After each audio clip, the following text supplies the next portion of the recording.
Avez-vous déjà eu l'impression que votre histoire était étouffée, que tes racines, tes luttes, tes cicatrices n'avaient aucune importance? L'histoire du Pérou est aussi l'histoire de tous ceux qui ont été oubliés. Un peuple conquis, divisé, trahi. Mais il n'a jamais abandonné, car de ces décombres de douleur est né quelque chose de plus fort, une identité indomptable, tissée de fierté, de souvenirs et d'espoir. Aujourd'hui, je vous invite à explorer cette histoire, pas seulement pour la rencontrer, mais de se souvenir d'où l'on vient et comprendre pourquoi vous êtes encore debout. Voici l'histoire du Pérou. Votre histoire, notre histoire. Avant d'entamer ce voyage à travers l'incroyable histoire du Pérou, je voudrais vous poser une question très importante. Abonnez-vous à la chaîne et activez les notifications pour ne manquer aucune de nos histoires. Et si ce sujet vous touche, laissez-nous un commentaire ci-dessous. Je suis fier de l'histoire de ma terre. En faisant cela simplement, vous aiderez davantage de personnes à découvrir cette vidéo et à renouer avec leurs racines. Et ensemble, continuons à donner la parole aux histoires qui méritent d'être racontées. Prêts? Alors, commençons. Eudun, avant les Incas, l'origine d'une civilisation millénaire. Bien avant que les Incas ne règnent sur les Andes, bien avant la construction du Machu Picchu, ou que l'écho de Cusco en tant que capitale impériale ne se fasse entendre, une vie organisée et puissante existait déjà sur le territoire que nous appelons aujourd'hui le Pérou. C'est cette partie de l'histoire que beaucoup oublient, mais qui constitue en réalité le véritable commencement. Nous parlons d'il y a plus de 5000 ans, oui, 5000 ans. À cette époque, dans une vallée proche de l'océan Pacifique, l'une des plus anciennes civilisations des Amériques a vu le jour, Caral. Tandis que l'Égypte construisait des pyramides et que l'écriture naissait en Mésopotamie, ici, dans la vallée de Sup, les habitants de Caral édifiaient déjà des temples, des places circulaires et des systèmes d'irrigation. Et tout cela sans armes, ni la moindre trace de guerre. Incroyable, n'est-ce pas? Caral n'était pas une civilisation fondée sur la conquête, mais sur l'organisation et le commerce. De là, ses habitants échangeaient des biens avec les peuples des hauts plateaux et de la forêt tropicale. Ils tissaient le coton, jouaient de la flûte en os et célébraient des rituels à la belle étoile. Leur héritage est si impressionnant que, lors de sa découverte à la fin du XXe siècle, les archéologues furent stupéfaits. Il s'agissait de la plus ancienne civilisation des Amériques. Mais Caral n'était pas la seule. Au fil des siècles, de nombreuses autres cultures ont émergé sur cette terre riche et diverse. Citons par exemple les Chavines, qui ont bâti le temple de Chavin de Huantar et créé un style artistique qui allait influencer des générations entières. Ou encore les Cupisniks, maîtres céramistes. Tous formaient un réseau de peuples qui, sans se connaître, partageaient une vision sacrée du monde, où la nature, les étoiles et les animaux faisaient partie d'une harmonie unique. Ce Pérou antique était une mosaïque de cultures qui ont prospéré sur la côte, dans les vallées et dans les hautes montagnes. Leurs traces demeurent gravées dans la pierre, les textiles colorés et des constructions mystérieuses qui nous laissent encore perplexes. Comment ont-ils pu réaliser de tels exploits sans technologie moderne? Et ainsi, peu à peu, une sagesse ancestrale se formait qui, bien qu'elle ne fût pas encore appelée Inca, commençait déjà à écrire les premiers chapitres d'une histoire unique au monde. Mais ce n'était que le début, car après Caral, Chavin et d'autres cultures brillantes, il y en aurait d'autres, encore plus étonnantes, qui domineraient les déserts et transformeraient les paysages arides en véritables oasis de vie. Et c'est l'histoire que je vous raconterai dans le prochain chapitre. 2. Les seigneurs du désert, Nazca, Paracas et Moche. Après la splendeur de Caral et l'héritage spirituel de Chavin, le territoire péruvien a vu l'émergence de nouveaux peuples tout aussi brillants qui ont bravé les climats les plus extrêmes pour créer des civilisations impressionnantes. Imaginez vivre au milieu de dunes brûlantes, de ravins arides et de montagnes escarpées, et malgré tout développer une culture, un art et une technologie. C'est ce qu'ont fait les Nazca, les Paracas et les Moches, de véritables maîtres du désert. Commençons par les Paracas, qui prospéraient sur la côte sud du Pérou, entre désert et mer, maîtres dans l'art du textile. Ils ne se contentaient pas de simples couvertures ou vêtements. Leurs textiles étaient de véritables œuvres d'art, avec des fils teints dans plus de 190 nuances naturelles. Sur chaque manteau, ils narraient mythes, rituels et visions du monde. Mais ce n'est pas tout. Les Paracas pratiquaient une chirurgie crânienne avancée. Oui, vous avez bien lu. Ils trépanaient les crânes selon des techniques qui continuent d'émerveiller les scientifiques. Tout cela s'est passé il y a plus de 2000 ans. Et puis, il y a les Nazcas, connus pour l'un des plus grands mystères de l'archéologie mondiale, les lignes de Nazca. Au cœur du désert, ils ont dessiné des figures géométriques gigantesques, des animaux et des êtres mythologiques visibles uniquement du ciel. Pourquoi ont-ils fait cela? Étaient-ce des voix sacrées, des messages aux dieux, des calendriers astronomiques? Nul ne le sait avec certitude, mais ce qui est sûr, c'est qu'ils maîtrisaient l'ingénierie et l'observation astronomique et qu'ils entretenaient un lien profond avec la terre et le ciel. Mais ils ne se contentaient pas de dessiner sur le sol. Les Nazca ont également développé des systèmes d'irrigation souterrains, les fameux puquios, pour cultiver la terre dans un environnement extrêmement aride. Leur créativité était sans limite et leur respect de la nature faisait d'eux les gardiens d'un équilibre vital. Plus au nord, dans les vallées côtières de l'actuel département de la Libertad, une culture encore plus remarquable a émergé, celle des Mochicas. Si les Paracas excellaient dans le textile et les Nazcas dans l'art du paysage et du ciel, les Mochicas étaient les grands maîtres de la céramique. Leurs vases à portraits, des poteries au visage humain d'une expressivité incroyable, comptent parmi les plus grands trésors de l'art précolombien. Chaque vase raconte une histoire. Un guerrier, un prêtre, une scène de la vie quotidienne, ou même des actes et des rituels sexuels. Les Mochicas étaient aussi de grands bâtisseurs. Ils érigèrent d'énormes pyramides en adobe comme la Huaca del Sol et la Huaca de la Luna, où des sacrifices humains étaient pratiqués pour apaiser les dieux. Car, oui, dans un monde aussi exigeant, les dieux étaient puissants et craints. Ces trois cultures ont coexisté dans différentes régions et à différentes époques, mais elles partageaient toutes quelque chose en commun.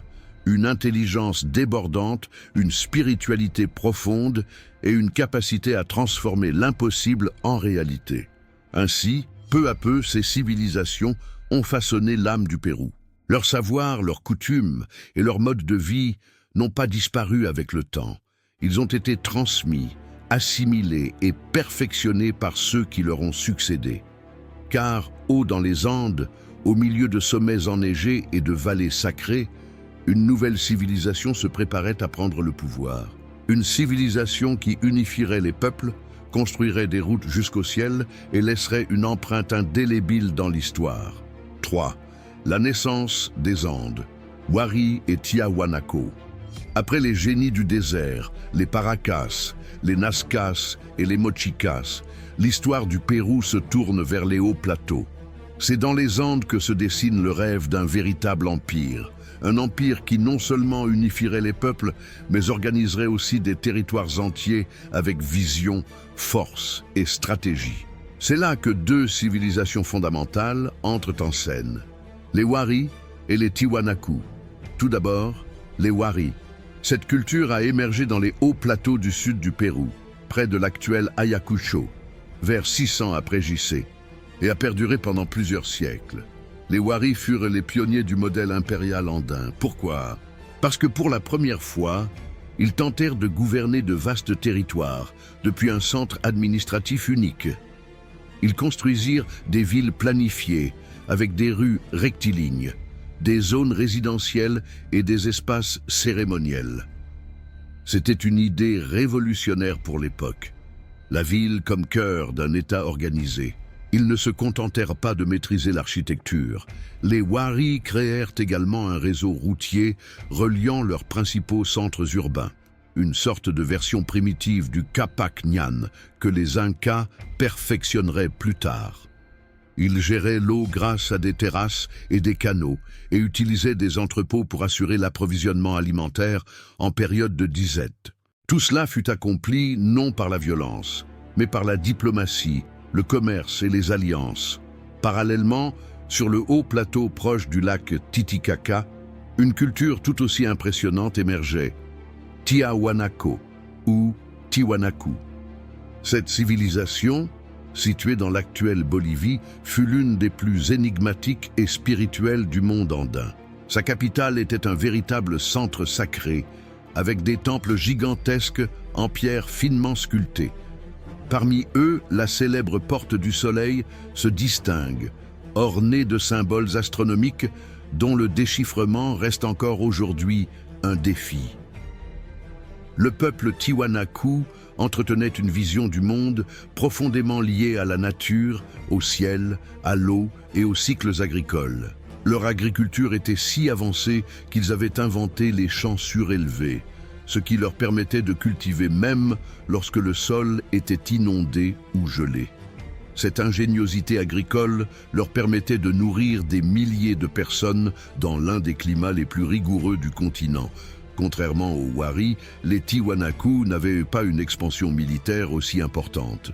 Leur influence était davantage spirituelle et culturelle, rayonnant vers d'autres cultures à travers la religion, l'art et le commerce.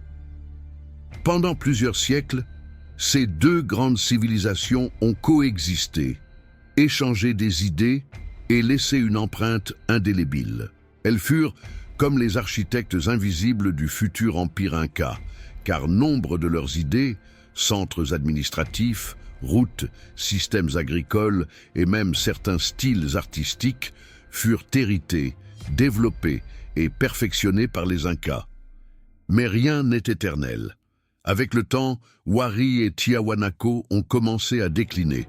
Les causes restent floues. Certains évoquent des sécheresses prolongées, d'autres des conflits internes ou des migrations massives.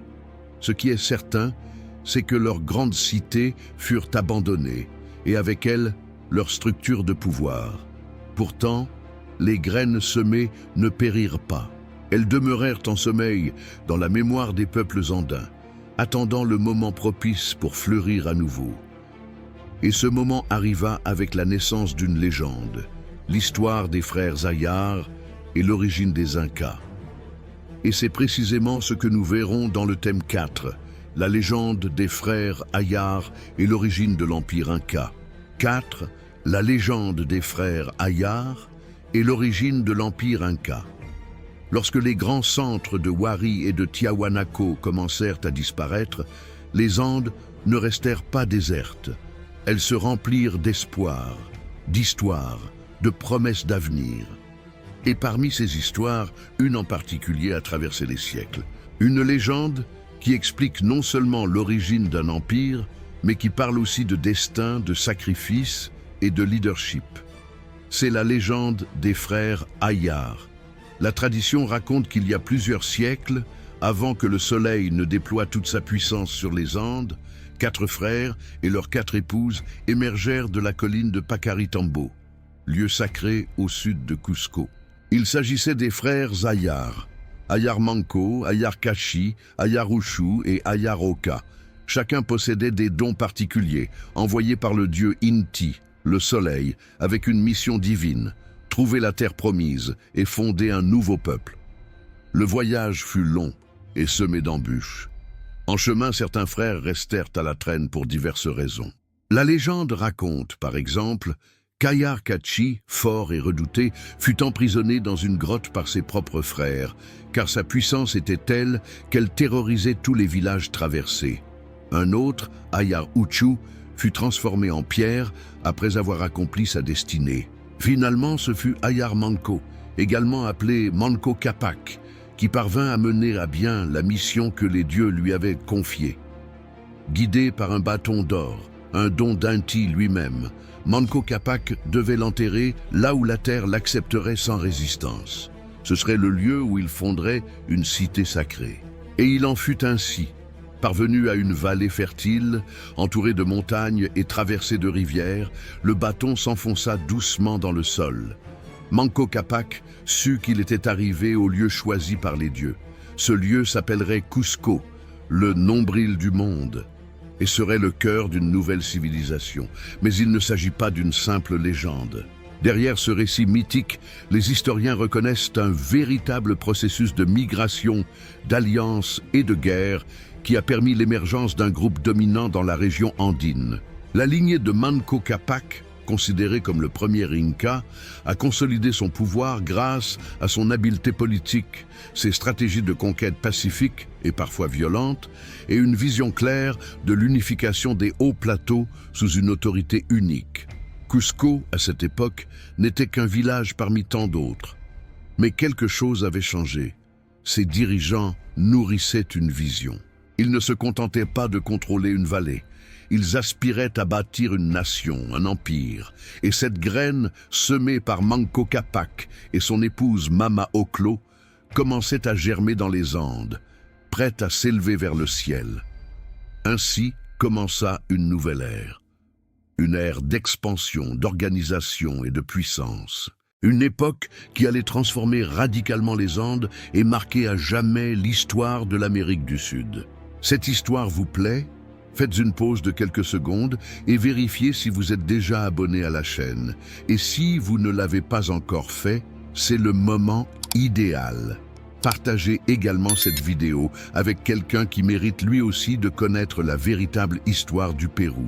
Par ce simple geste, vous aiderez davantage de personnes à découvrir ce contenu, à renouer avec leurs racines et à apprécier qui nous sommes. Votre soutien fait toute la différence. Continuons ensemble. 5. Cusco, le nombril du monde. Après que Manco Cápac eut planté son bâton d'or dans la terre fertile de la vallée, la construction de bien plus qu'une simple ville commença. Il initia la création d'un symbole, d'un axe spirituel, politique et culturel qui allait transformer à jamais l'histoire des Andes. Ainsi naquit Cusco, que les Incas eux-mêmes appelaient Cosco, ce qui signifie en quechua « nombril du monde ». Et ce n'était pas qu'une simple métaphore. Pour les Incas, Cusco n'était pas qu'un lieu géographique, c'était le point de rencontre entre le monde et les dieux. C'était le centre d'où partaient des chemins reliant les montagnes, les fleuves, les villes et le cœur du peuple. De Cusco, le soleil Inti rayonnait et de Cusco, le destin de tout un empire se dessinait. La ville fut construite selon un plan qui étonne même les architectes modernes. Elle était divisée en deux grandes parties, Hanan Cusco, Cusco haute, et Urin Cusco, Cusco basse, symbolisant l'équilibre des contraires, le ciel et la terre, le masculin et le féminin, le pouvoir et la sagesse. Chaque famille noble y avait sa place, et tout s'organisait autour du temple le plus sacré, Coricancha, le temple du soleil. Le Coricancha n'était pas un temple ordinaire. Ses murs étaient si parfaitement ajustés que pas une feuille ne pouvait se glisser entre les pierres. Recouvert d'or pur, il reflétait la lumière du soleil avec un éclat presque divin.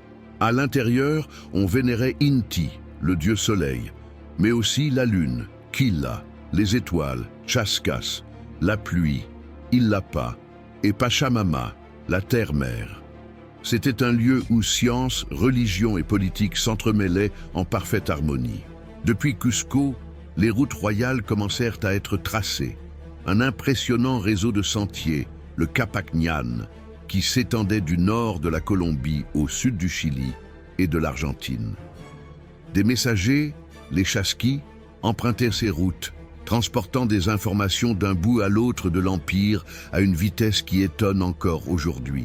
Et il ne s'agissait pas de simples routes, nombre d'entre elles franchissaient des précipices sur des ponts suspendus, gravissaient des sommets enneigés et s'enfonçaient dans des jungles denses.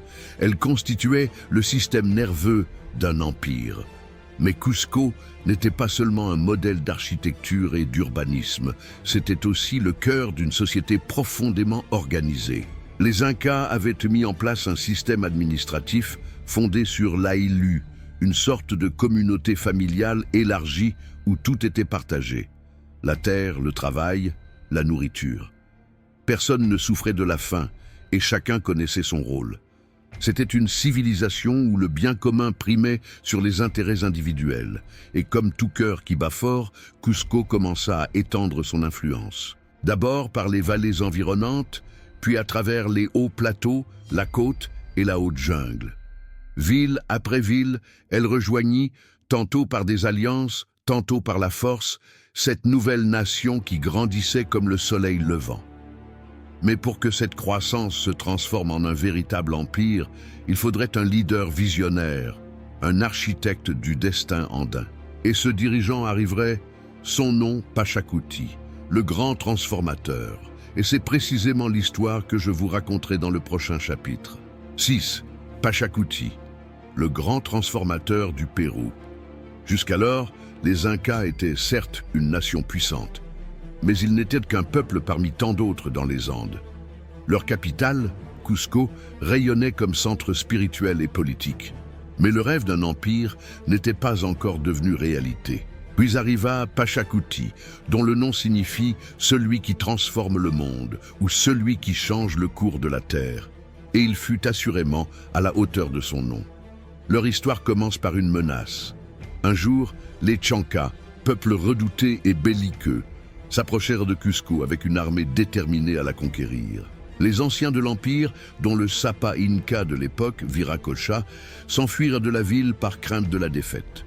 Mais un jeune prince, sans expérience militaire ni formation pour gouverner, décida de rester et de défendre ses terres, Cusi Yupanqui, qui deviendra plus tard Pachacuti.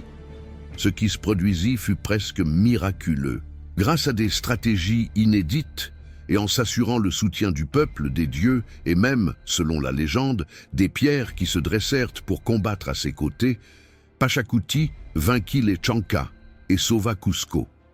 Cette victoire fit de lui non seulement un héros, mais aussi un empereur.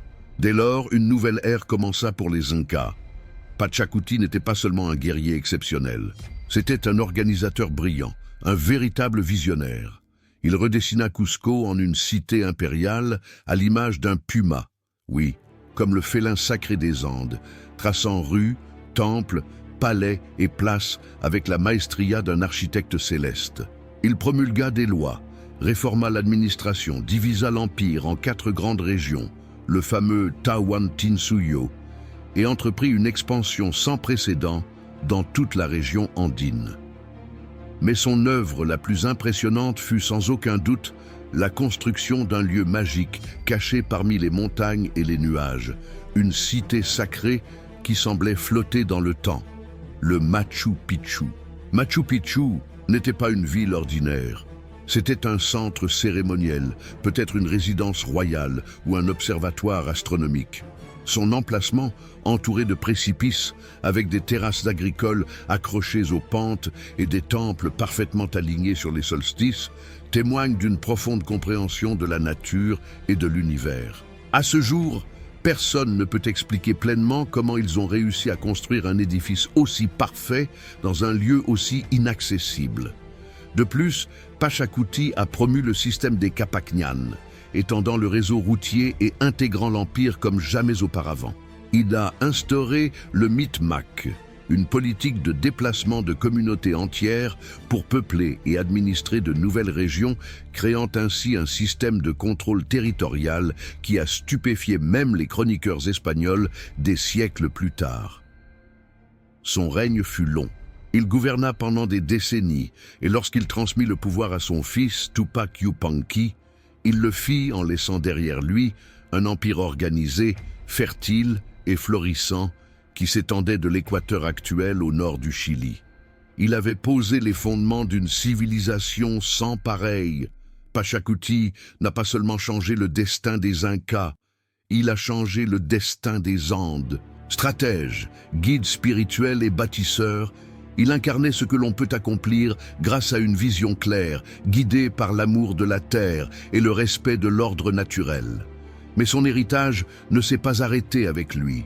Ce qu'il a laissé derrière lui était si important qu'il a continué de croître même après sa mort. Car maintenant que l'Empire avait pris forme et s'était renforcé, le moment était venu de contempler sa plus grande splendeur. C'est la splendeur du Tahuantinsuyo. L'héritage de Pachacuti ne s'est pas éteint avec sa mort. Au contraire, ce n'était qu'un commencement. Son fils, Tupac Yupanqui, a pris les rênes de l'Empire et l'a considérablement étendu.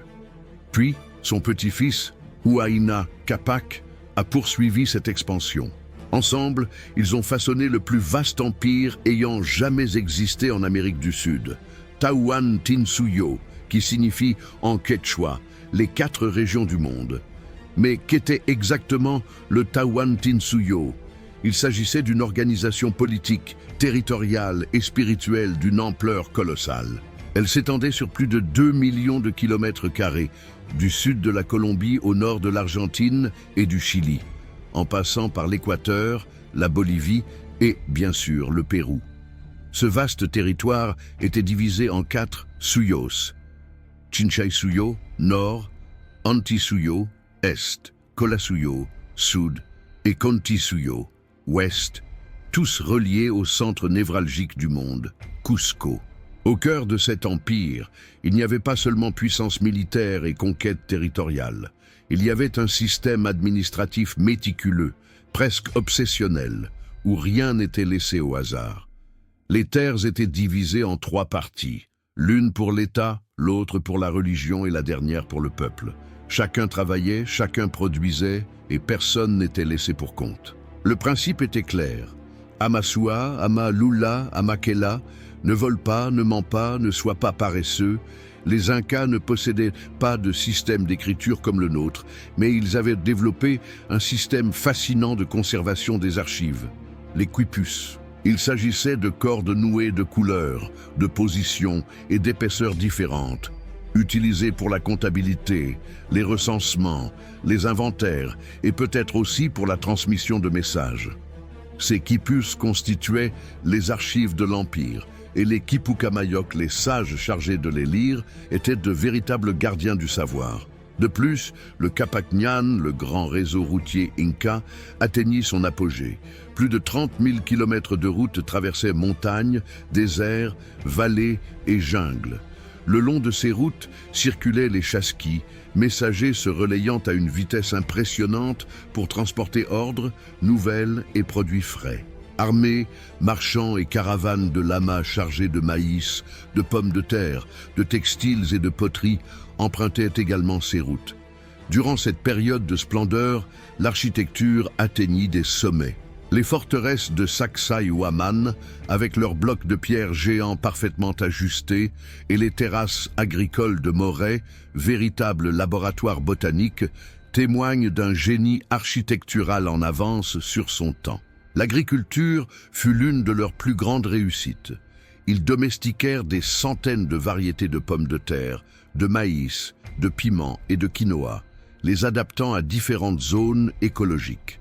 Ils créèrent un empire non seulement conquérant, mais aussi intégré, car c'était là l'un des secrets de la réussite inca, l'intégration. Au lieu d'anéantir les cultures conquises, ils les assimilaient. Ils respectaient leurs dieux, leur langue, leurs coutumes, mais sous l'autorité de l'Inca, le fils du soleil. Ainsi se construisit une société diverse et pourtant unifiée, où chacun avait sa place au sein de l'appareil impérial. Tandis que l'empire Inca rayonnait plus que jamais, quelque chose changeait également en Europe. De l'autre côté de l'océan, de nouveaux empires s'étendaient, de nouvelles routes étaient explorées. Et bientôt, des navires inconnus commenceraient à naviguer vers cette partie du monde. À leur insu, la splendeur du Tahuantinsuyo approchait de sa plus grande épreuve, car ce qui va suivre changera à jamais le cours de l'histoire. 8. L'arrivée du chaos, Huayna Capac et la guerre entre frères. Alors que l'empire Inca, Tahuantinsuyo, atteignait son apogée, fermement gouverné par Huayna Capac, nul n'imaginait sa fin imminente. Vaste, organisé et prospère, l'empire semblait indestructible. Mais comme souvent dans l'histoire, ce ne furent pas des ennemis extérieurs qui causèrent sa chute, mais des dissensions internes. Et tout commença par une tragédie inattendue. Huayna Capac était un empereur fort, charismatique et ambitieux.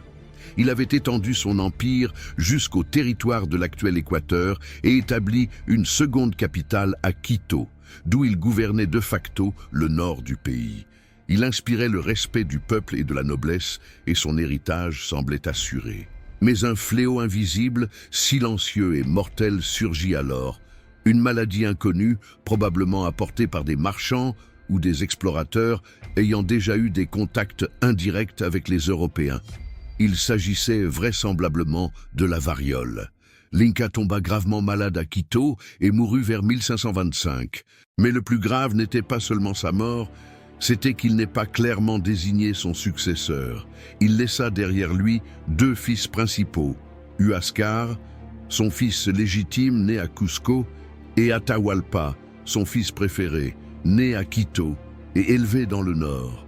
Tous deux étaient puissants, influents et ambitieux. L'Empire, qui avait vécu en harmonie sous un seul dirigeant pendant des décennies, se scinda en deux, et avec elle commença une guerre civile qui allait tout changer. Huáscar, considéré comme l'héritier légitime, fut proclamé Inca à Cusco. Mais Atahualpa, soutenu par de puissants généraux tels que Chalcuchimac et Quisquis, refusa de céder. S'ensuivit une longue et sanglante guerre fratricide entre le nord et le sud, entre la tradition et la force militaire. Les combats furent brutaux. Les armées s'affrontèrent dans des batailles dévastatrices qui firent des milliers de morts. Atahualpa, usant d'une stratégie impitoyable, avança vers le sud, défaisant une à une les armées de Huáscar. Finalement, il captura son frère près de Cusco et s'empara du pouvoir absolu sur l'Empire. Mais il était trop tard. L'Empire Inca était épuisé, divisé, brisé de l'intérieur. Le conflit n'avait pas seulement détruit des villes et des vies, il avait aussi anéanti la structure du pouvoir et la confiance dans la figure sacrée de l'Inca. Et c'est à ce moment précis, alors que le plus grand empire d'Amérique du Sud était faible, divisé et vulnérable, que d'étranges hommes apparurent à l'horizon, vêtus de fer, chevauchant des animaux jamais vus auparavant et parlant une langue incompréhensible. C'étaient les Espagnols, et ils ne sont pas venus en paix. Ce qui allait suivre allait changer à jamais le destin du Pérou. Si cette histoire vous passionne autant qu'elle nous passionne à la raconter, je vous invite à vous abonner à la chaîne et à aimer cette vidéo. En un seul clic, vous nous aidez à partager cette histoire avec davantage de personnes, afin qu'elle parvienne à ceux qui ne la connaissent pas encore, et de continuer à donner vie aux voix du passé. Votre soutien ne s'accumule pas seulement, il transforme. Merci d'y avoir participé. 9. 1532, la rencontre de deux mondes. Nous sommes en 1532. L'Empire Inca sort à peine d'une guerre civile dévastatrice. Huáscar est prisonnier. Atahualpa a accédé au trône et le peuple pense encore ses plaies. Tahuantinsuyo, jadis une structure solide et harmonieuse, n'est plus qu'un empire blessé, désorganisé et vulnérable. Et c'est alors qu'une poignée d'hommes traversèrent les Andes, montés sur des animaux inconnus, des chevaux et armés d'armes au bruit inédit. Ils venèrent du nord, menés par un homme ambitieux, rusé et impitoyable, Francisco Pizarro. Pizarro n'était pas un noble, fils illégitime et illettré, il nourrissait néanmoins une ambition sans faille, trouver de l'or et conquérir des empires. Il avait entendu parler d'une civilisation riche et puissante au sud, et il ne connaîtrait aucun répit tant qu'il ne l'aurait pas découverte. Lorsqu'il arriva enfin dans ce qui est aujourd'hui le Pérou, avec à peine 160 soldats, il comprit que le moment était idéal. Le plus grand empire du continent s'effondrait de l'intérieur et il le savait. L'histoire de la rencontre entre Atahualpa et Pizarro à Cajamarca semble tout droit sortie d'un roman. Et pourtant, elle a bel et bien eu lieu. Atahualpa, sûr de son pouvoir et de la supériorité de son armée, qui surpassait les Espagnols en nombre de plusieurs dizaines de milliers d'hommes, accepta de rencontrer ce groupe d'étrangers. Il ne craignait rien. À ses yeux, ces hommes étranges ne représentaient aucune menace, mais de simple curiosité. Mais ce qui s'est passé ce jour-là a changé le destin du Pérou. Lorsqu'Atahualpa arriva sur la place principale de Cajamarca, il fut accueilli par un moine espagnol. Vicente de Valverde, qui lui offrit une Bible et lui demanda de se soumettre au roi d'Espagne et aux dieux chrétiens. Atahualpa, ne comprenant ni le sens du livre ni la langue, refusa. Ce geste suffit aux Espagnols pour déclencher une embuscade brutale. En quelques minutes, des milliers de soldats incas furent massacrés et Atahualpa fut capturé vivant. La nouvelle se répandit comme une traînée de poudre à travers l'Empire. Le fils du soleil, l'Inca, était prisonnier d'étrangers. Atahualpa, homme intelligent et négociateur hors pair, offrit une rançon sans précédent. Remplir une pièce d'or jusqu'à la hauteur de sa main tendue et le double d'argent en échange de sa liberté. Les Espagnols, éblouis par une telle richesse, acceptèrent et remplirent leur part du marché. Ils s'emparèrent du trésor. Mais ils ne libérèrent pas l'Inca. En 1533, après avoir reçu tout l'or et l'argent qu'ils pouvaient emporter, les conquistadors exécutèrent Atahualpa, l'accusant d'hérésie et de conspiration. Il fut étranglé en public. Cet événement, plus qu'une simple exécution, symbolisa la fin d'une époque. Le peuple Inca était sous le choc. Sans son chef sacré, sans structure, sans unité, les bastions de l'Empire commencèrent à s'effondrer les uns après les autres. Cusco fut prise la même année, et malgré la résistance, plus rien ne serait jamais comme avant. La rencontre de ces deux mondes, l'un fondé sur le culte de la terre, de la communauté et de l'harmonie, l'autre animé par l'ambition de l'or et de la domination, ne fut pas un dialogue, mais une rupture violente. De là naquirent la colonisation, l'évangélisation, la destruction des temples, mais aussi le métissage, la résistance et l'émergence d'une nouvelle identité. Une nouvelle étape commençait. La vice-royauté du Pérou, avec tout son pouvoir, ses contradictions et ses conséquences. Et nous découvrirons cette histoire ensemble dans le prochain chapitre. 10. La conquête et la vice-royauté du Pérou. Après la capture et l'exécution d'Atahualpa en 1533, le monde Inca s'effondra.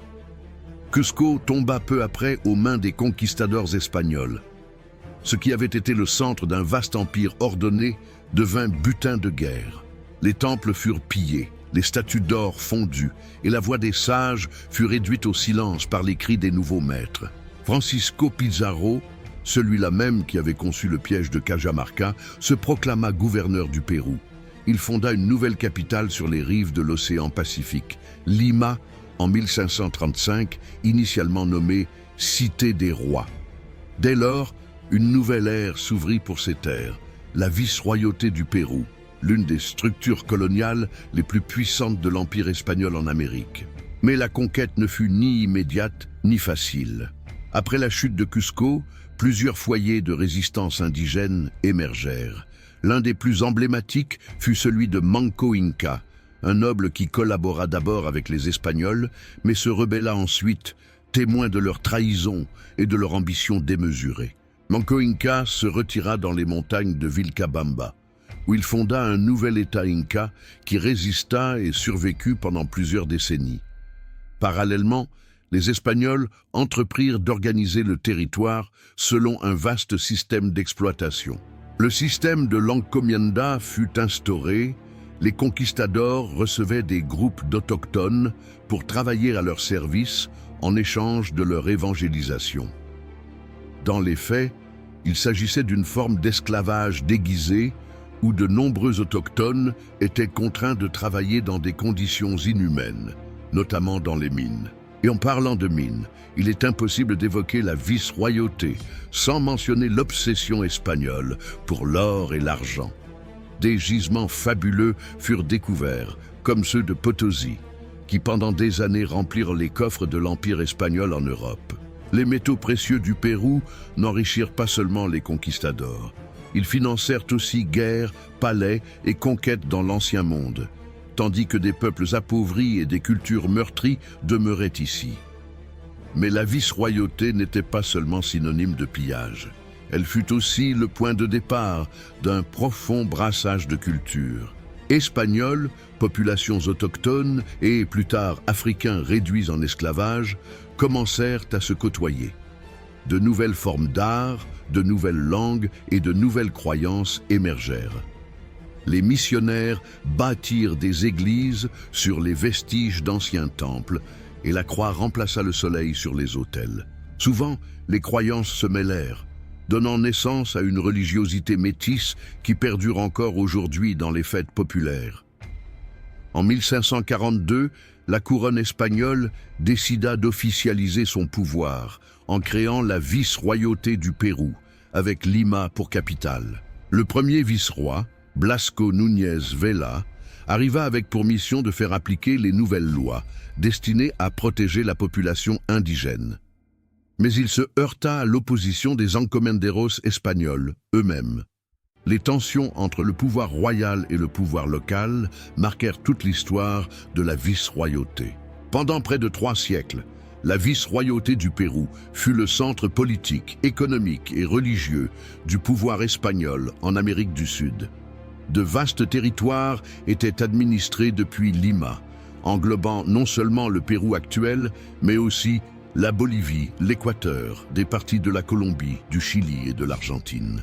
Elle était au cœur d'un système colonial complexe, hiérarchisé et profondément inégalitaire. Et pourtant, malgré les abus, les impositions et la poigne de fer de la couronne, l'esprit de liberté ne s'est jamais vraiment éteint. Dans les montagnes, dans les vallées, dans les villages, le souvenir de l'Empire Inca demeurait vivant, attendant son heure pour renaître. Cet esprit allait se rallumer avec force des siècles plus tard, à travers des noms qui défièrent le pouvoir établi et allumèrent l'étincelle de la liberté. 11. Résistance andine, Tupac Amaru et Eux. Pendant plus de 2 siècles, la vice-royauté du Pérou a imposé une structure rigide de contrôle, de travail forcé et d'évangélisation. Les anciennes cultures andines furent marginalisées, leur langue réprimée et leurs coutumes proscrites. Mais l'esprit des peuples autochtones ne s'est jamais vraiment éteint. Au cœur des Andes, une mémoire ancestrale a continué de vibrer. Et au fil du temps, cet esprit s'est transformé en résistance. L'un des premiers symboles de cette résistance fut Tupac Amaru Ier, dernier descendant légitime de la dynastie Inca. Après la défaite de l'Inca Manco à Vilcabamba, ses héritiers maintinrent un petit bastion rebelle au cœur de la jungle pendant près de 40 ans. Tupac Amaru fut le dernier à y régner jusqu'en 1572, date à laquelle, après une campagne militaire menée par le vice-roi Francisco de Toledo, il fut capturé, jugé et décapité publiquement à Cusco, en guise d'avertissement à ceux qui rêvaient encore d'un Pérou libre. Mais ce n'était pas la fin, c'était juste le début d'une flamme qui ne s'éteindrait jamais. Plus de 200 ans passèrent, et en 1780, cette flamme renaquit plus forte que jamais, sous les traits d'un métis, instruit, marchand et descendant direct des Incas, José Gabriel Condorcanqui, qui adopta le nom de guerre de son ancêtre et se fit appeler Tupac Amaru II. Exaspéré par les abus du système colonial, les impôts écrasants, le traitement brutal des populations autochtones dans les mines, mitas et la corruption des corrégidors, Tupac Amaru II lança la plus grande rébellion du XVIIIe siècle en Amérique du Sud. Son cri de guerre résonna dans les montagnes comme le tonnerre. Oui au roi, mais pas à ses fonctionnaires corrompus. La rébellion débuta dans la région de Tinta, près de Cusco, et se propagea rapidement comme une traînée de poudre à travers les Andes. Des milliers de paysans indigènes, de métis et de créoles pauvres rejoignirent sa cause. Pendant plusieurs mois, l'armée rebelle vainquit les troupes espagnoles, s'empara de villes et défia la vice-royauté. Tupac Amaru II a lutté non seulement pour la justice, mais aussi pour une transformation profonde. Il proposait l'abolition du système de la mita, la réduction des impôts et le rétablissement des droits et de la dignité du peuple andin. C'était une révolution sociale, ethnique et politique, chose impensable à l'époque. Mais le pouvoir colonial répondit avec brutalité. Après plusieurs trahisons et batailles, Tupac Amaru II fut capturé en 1781 avec son épouse Micaela Bastidas, une dirigeante et stratège courageuse de la lutte, et leurs enfants. S'ensuivit l'un des actes les plus cruels de l'histoire coloniale. Il fut exécuté publiquement sur la Plaza de Armas de Cusco, démembré par des chevaux sous les yeux de milliers de personnes, dans le but d'instiller la terreur. Mais ils ne purent étouffer sa cause. Au contraire, Tupac Amaru devint une légende, un symbole de liberté, un prophète de l'avenir. Son nom, son visage et ses paroles allaient inspirer des générations entières au Pérou et dans toute l'Amérique latine. Car si la rébellion avait été réprimée, le désir d'indépendance, lui, était devenu indomptable. La graine avait été semée et elle allait bientôt germer avec force. Une nouvelle étape allait commencer.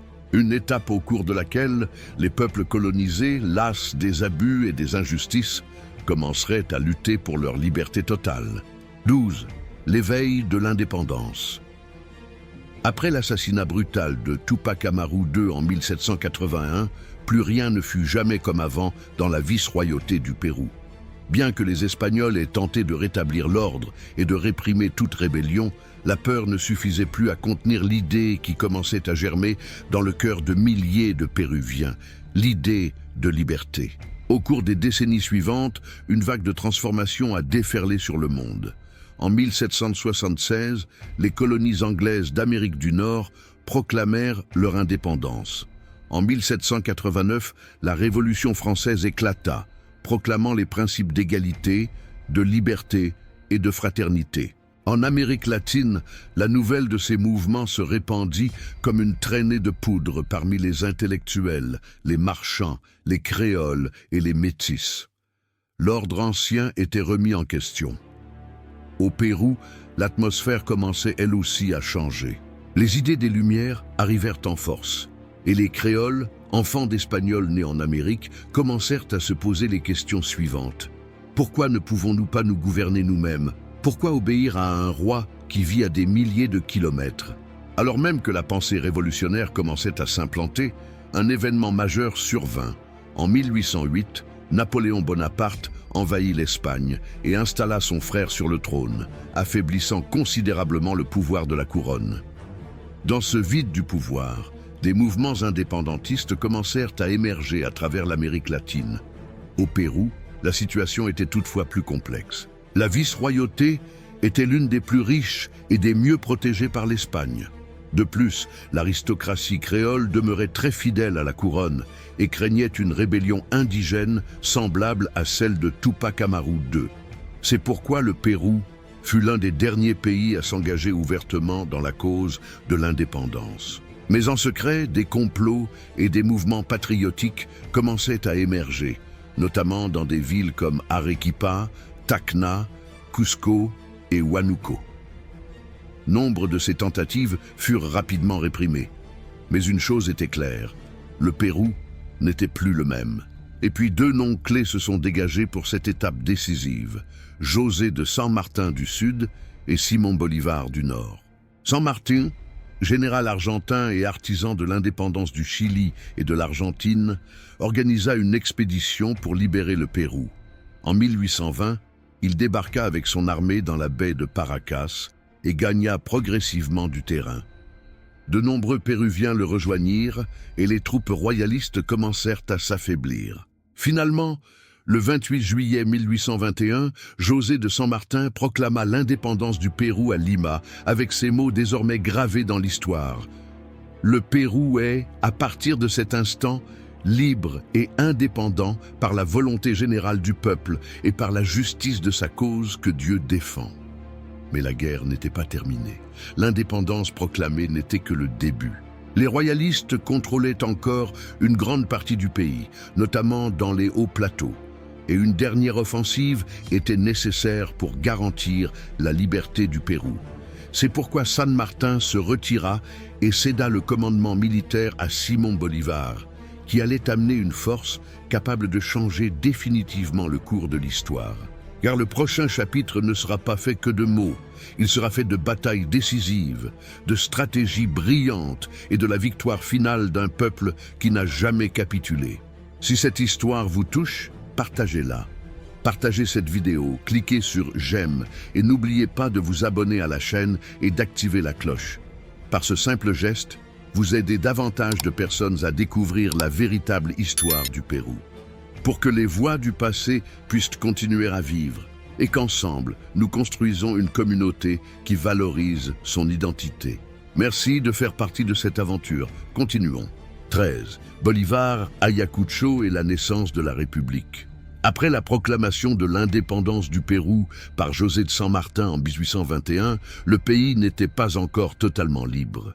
La capitale, Lima, était certes sous contrôle patriotique, mais les royalistes, fidèles au roi d'Espagne, dominaient toujours une grande partie du territoire andin, notamment le sud du pays et le Haut-Pérou, l'actuelle Bolivie.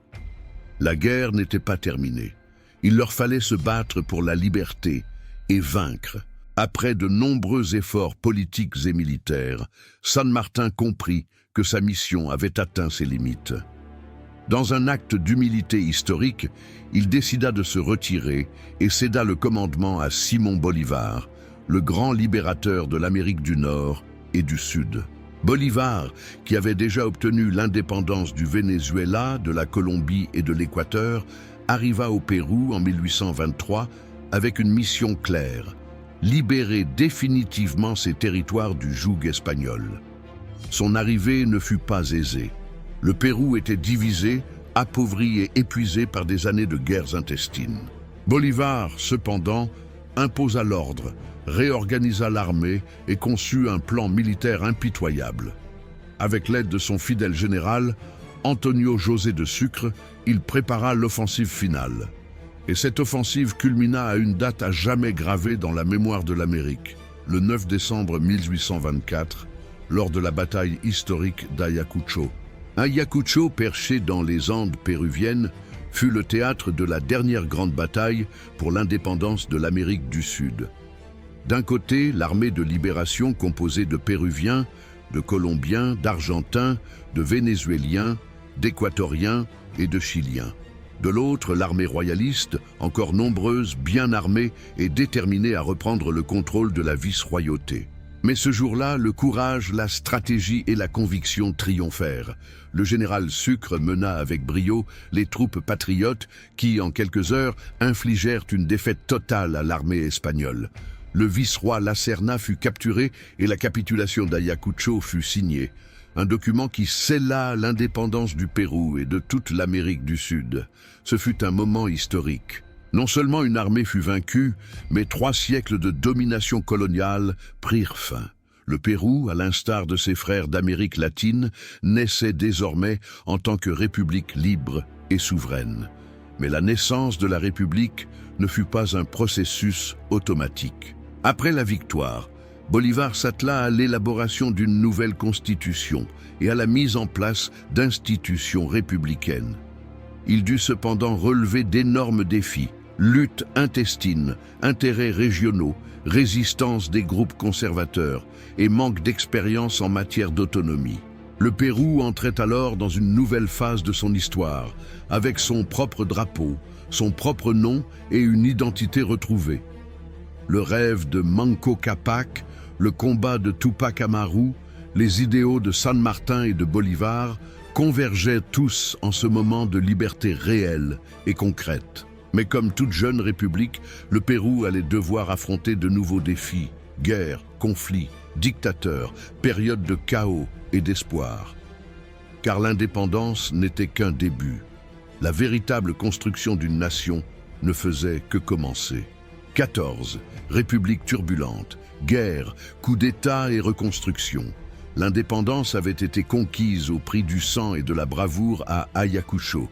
Mais la victoire n'était pas synonyme de stabilité automatique.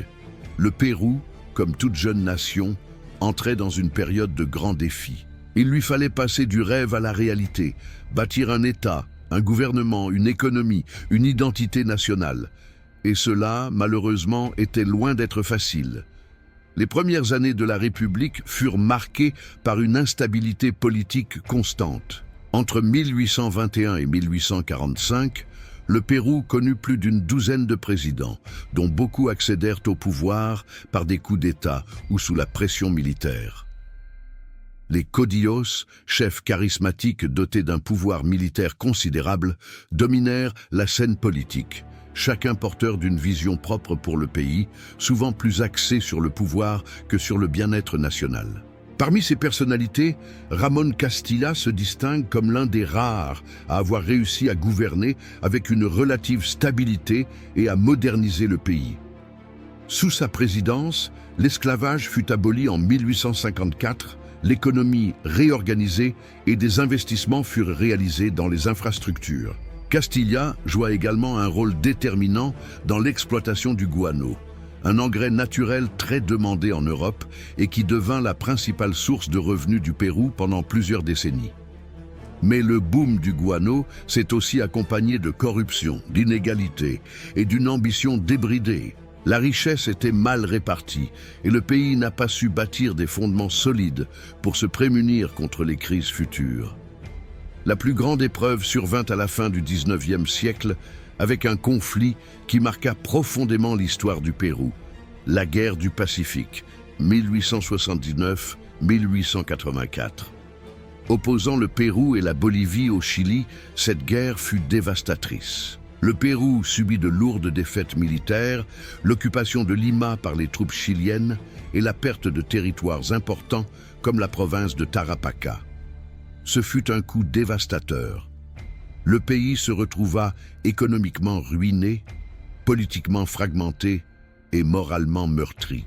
Mais même au milieu de ce désastre, des figures héroïques émergèrent, comme Francisco Bolognesi qui résista jusqu'à la dernière balle à Arica, et Andrés Avelino Cáceres, surnommé le magicien des Andes, qui mena la résistance de guérilla dans les hauts plateaux.